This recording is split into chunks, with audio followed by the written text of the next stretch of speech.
Hello Pirates, this is a quick video tutorial on how you'll see your schedules. The Zoom links will be live for each class during your scheduled period. Here are a few steps. Once you log in using your school email account, you will see your grade level bookmarked that you belong to.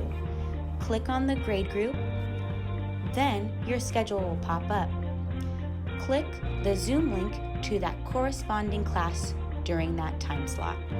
If you are not using a school-provided Chromebook, please follow these steps. 1. Open your Google browser. 2.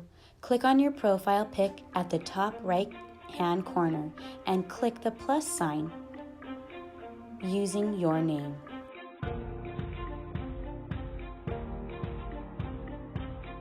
3. Enter your school email and password.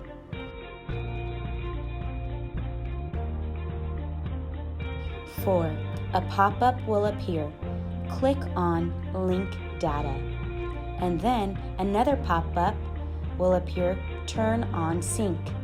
Click Yes, I am in. Finally, you will find your grade level bookmarked and follow the same steps as I had mentioned earlier. Thank you, Pirates!